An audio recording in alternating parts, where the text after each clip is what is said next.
నన్ను శుద్ధిపరచి మరొక్కసారి నన్నాదుకున్నావు. ప్రేమామయుడవు, దయామయుడవు, కృపామయుడవు, క్షమించిన కమాన్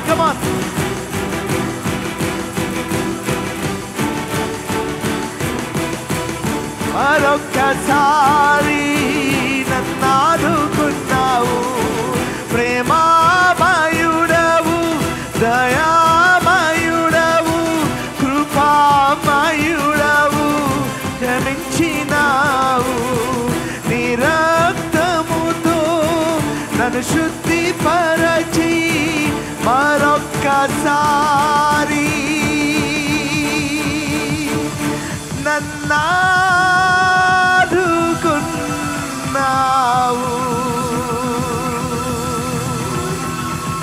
హల్లెలూయా.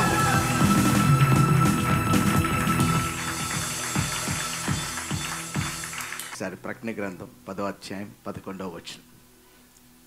Let's read that. Revelation chapter 10 verse 11. I will read that in English. Then I was told, John writes like this, Yohan ela rastunnadu. Then I was told, you must prophesy again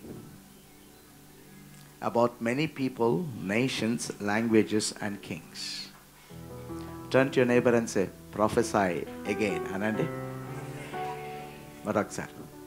మరొకసారి పక్కనలో వచ్చేసి మరొకసారి ప్రవచించు అను.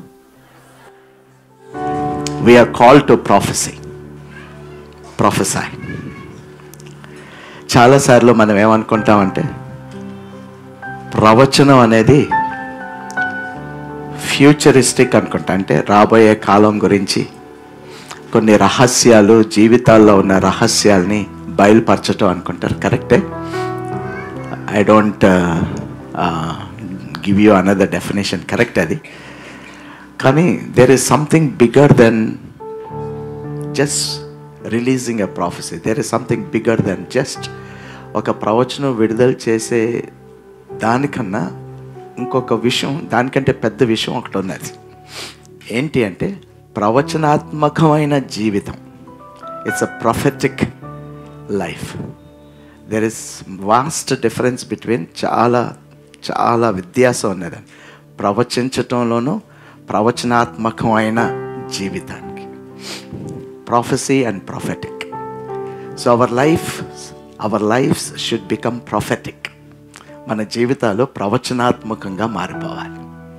అంటే రాబోయే విషయాలే కాదు, ప్రవచనానికి ప్రవచనాత్మకమైన జీవితానికి major తేడా ఏంటి అంటే, ప్రవచించటం అనేది మనకి తెలుసు, రాబోయే కాలాల గురించి, లేకపోతే సంథింగ్ ఫ్యూచరిస్టిక్ వాటి గురించి మాట్లాడతాం.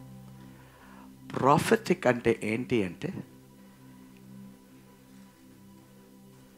It is to understand what God wants to do. It is to understand what God wants to do. దేవుడు ఈ ప్రస్తుత కాలంలో ఏం చేయాలని కోరుకుంటున్నాడో అది అర్థం చేసుకుంటూ. Prophetic goes beyond just prophecy. It has attachments to power. దానికి అటాచ్మెంట్స్ ఉన్నాయి. ప్రవచనాత్మకమైన జీవితాన్ని నడవటం అనేది అది మిరాకిల్స్తో కనెక్ట్ అయి ఉంటుంది, అది అద్భుతాలతో కనెక్ట్ అయి ఉంటుంది. నువ్వు పలకగానే మిరాకిల్స్ జరగాలి. That is prophetic. Alright. And prophetic means having a sense.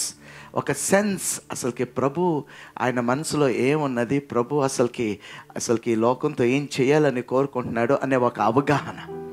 So you go hand in hand with the lord's intention. ఆ ఇంటెంట్ లోపల ఉన్న దేవుడికి ఒక ఉద్దేశం ఉంటుంది చూడండి, అది హ్యాండ్ ఇన్ హ్యాండ్తో వెళ్తాం. So God is speaking here. దేవుడు మనతో మాట్లాడుతున్నాడు. ఏంటి అంటే, ఒక రోజు రాబోతుంది, ఆ రోజు వచ్చినప్పుడు I want you to prophecy again. Amen. Prophecy again అంటే దానికి అర్థం ఏంటి అంటే, కొంతకాలం ఆగిందనమాట. ప్రవచించకుండా ఉన్న ఒక విషయం ఆగిందనమాట. ఇప్పుడు మరలా ప్రవచించమంటున్నాడు అంటే ఆగింది, ఇప్పుడు మరలా మొదలు పెట్టమంటున్నాడు. That's number 1. నెంబర్ 2, మరొక్కసారి ప్రవచించమంటున్నాడు అంటే ప్రభు మనతో ఏమంటున్నాడంటే మరొక్కసారి నేను మీతో మాట్లాడతాను అంటున్నాడు. Amen. Praise the Lord. Prophecy again means God is going to speak to us once again. Amen. Praise the Lord. Hallelujah.